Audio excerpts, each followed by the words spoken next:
Now to the day's big story. In less than 24 hours from now, Finance Minister Nirmala Sitharaman will be putting out the financial blueprint to take the world's fastest growing economy to newer heights. Addressing the media before the budget session, Prime Minister Narendra Modi said that the budget will not only strive to fulfill people's aspirations, but also boost the hopes with which the world is now looking at India. Exhorting all parliamentarians to put India and its citizens first, Prime Minister Narendra Modi called on the opposition to participate in a constructive dialogue while encouraging articulate debate as well. This on the floor of the Parliament once the budget session begins.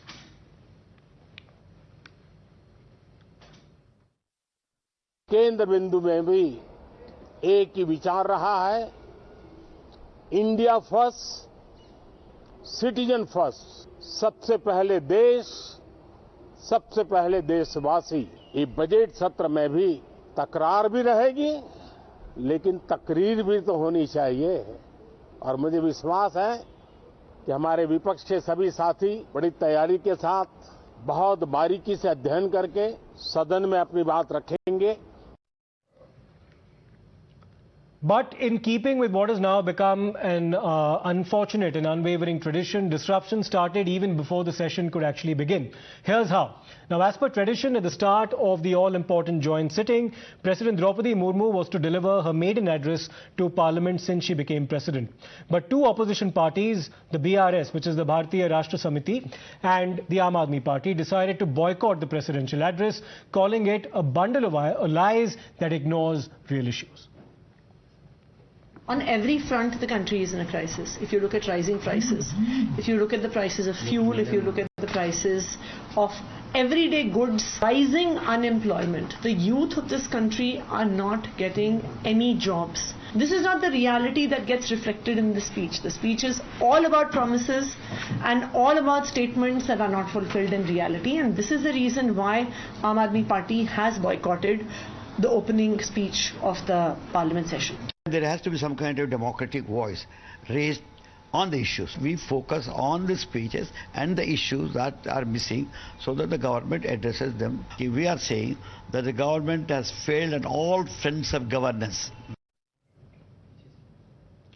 Now, accused of making the president parrot its agenda, the BJP has hit out and rebutted the arguments put forth by both the BRS as well as the AAP, calling the arguments by these opposition parties as smacking of hypocrisy. A very historic day when the first ever distinguished tribal president of India, Droupadi Murmu ji, was giving her maiden address while inaugurating the budget session. Some people took it to the greatest low of our parliamentary democracy, namely Aam Aadmi Party and TRS, who chose to boycott. ये आपने बहिष्कार किया क्यों? ये आपने देश के राष्ट्रपति के मर्यादा का अपमान किया है। और कुछ लोग जो बार बार कह रहे हैं कि इसमें सरकार की उपलब्धियों की क्यों चर्चा होती है,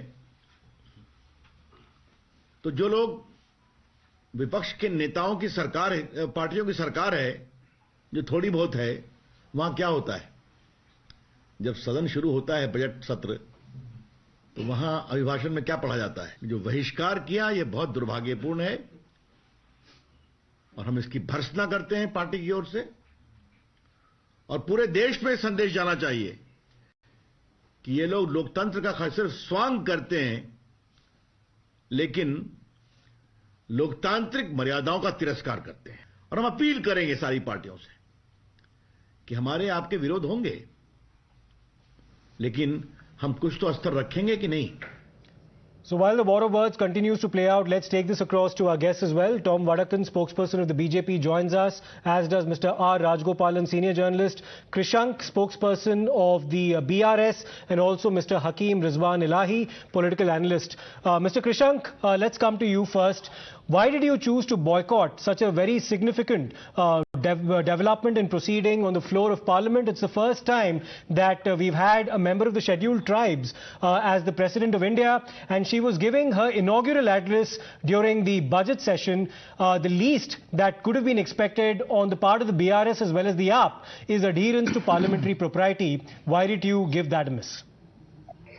Well, we really felt that Bharatiya Janata Party, which is in government in the center, has insulted Madam President of India's first address by giving it an election speech. Every word in that was absolutely an election campaign, and President of India's chair is beyond that. Campaigning for Bharatiya Janata Party by mentioning the abrogation of Article 370, which did not happen this year. The surgical strike, it did not happen in this year, neither did this happen in this government, but the previous term in 2016. Triple Talaq, it did not happen this year. See, budget and the speech of Honorable President before the budget is a roadmap for the coming year or a report card for the previous year.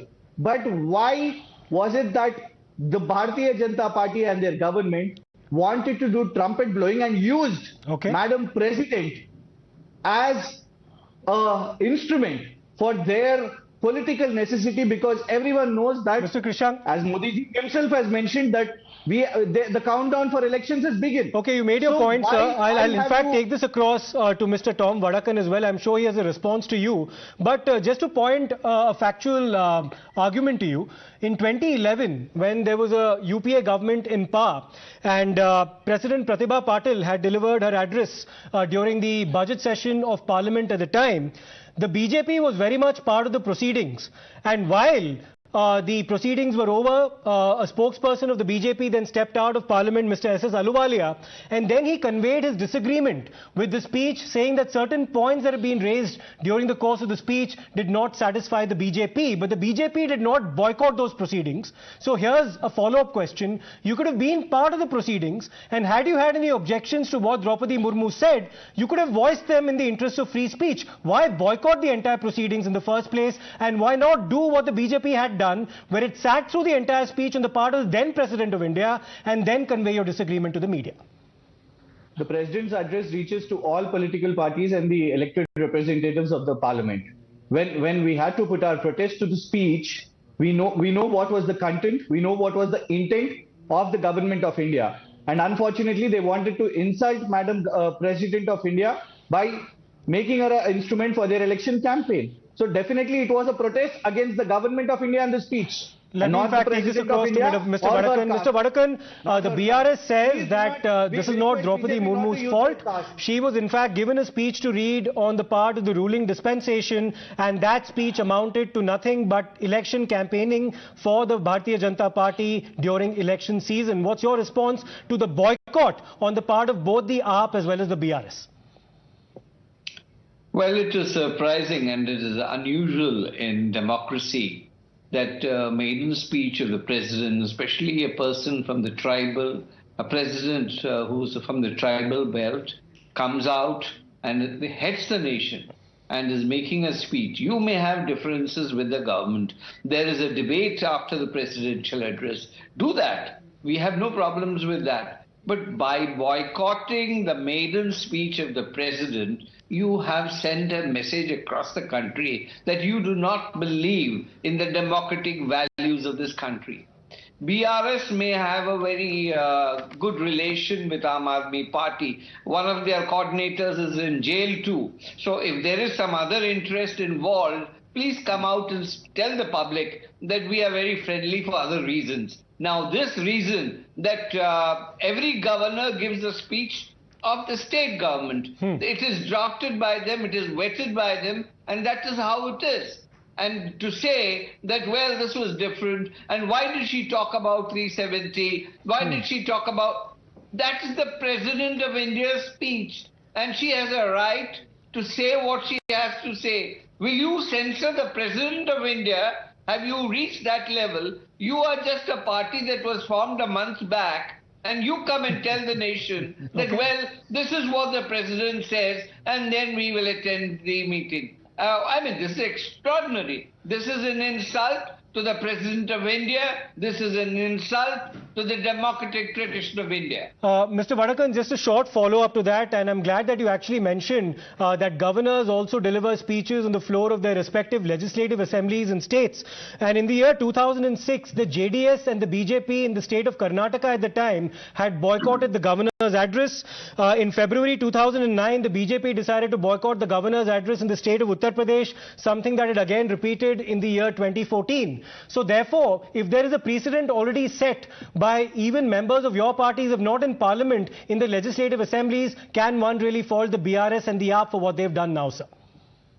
One wrong doesn't complete the circle of another thing being called right. What has happened is in the central parliament, and if this is happening in parliament, well, then there is precedent that it can happen anywhere. So the point is, when you serve this kind of dish, then this can be served to you in the state governments too. So remember, two wrongs do not make a right. Let me take this across to Mr. R. Rajgopalan as well. Mr. Rajgopalan, how do you read what happened in Parliament today? This was a very significant development for our country, where a member of the scheduled tribes who's been elected by MPs and MLAs as the President of India was giving her inaugural address on the floor of Parliament, and that was boycotted by two parties. Boycott of Bharatiya Rashtriya Samiti MPs of Madam Murmuru's speech is a wrong precedence, and it is a sad commentary on the democracy, because it's just a new party. The Election Commission has not even recognized Lok Sabha records still maintain it is TRS, Telangana Rashtriya Samiti. Instead of rectifying that, the MPs are now boycotting. And second thing, most important, is BRS, the political party, which is always, anti-women folk, because they do not agree with Tamilisai Soundarajan, the governor of Telangana. Whatever that governor of Telangana did, yesterday the High Court intervened and brought a truce between the Chief Minister and the governor. Governor was not to be addressed. The Chief Minister does not respect the governor. Another woman, like Droupadi Murmu, Tamilisai Soundarajan and Dr. Murmu, Droupadi Murmu are women folk. Okay. And moreover, TRS has a habit of boycotting whenever the scheduled caste ministers of Narendra Modi government was to be introduced in the Lok Sabha and the Rajya Sabha, the same TRS boycotted. Therefore, TRS has an aversion for women folk. Therefore, it is an anti-women party. That is what many people say. And second thing, I would like to enlighten the BRS spokesperson that it is high time the speech is not told to the members of parliament before it was read. I don't know how the BRS spokesperson knew about it, and they say TRS wanted to know about the contents of the speech. How can they know about the contents? It is a speech by the government. And second thing, my understanding is TRS should have, Telangana Rashtriya Samiti, now Bharatiya Rashtriya Samiti, should have attended. And as Tom Vadakkan just now mentioned, they have Delhi liquor scam that united them, because the CBI and ED, they brought them together.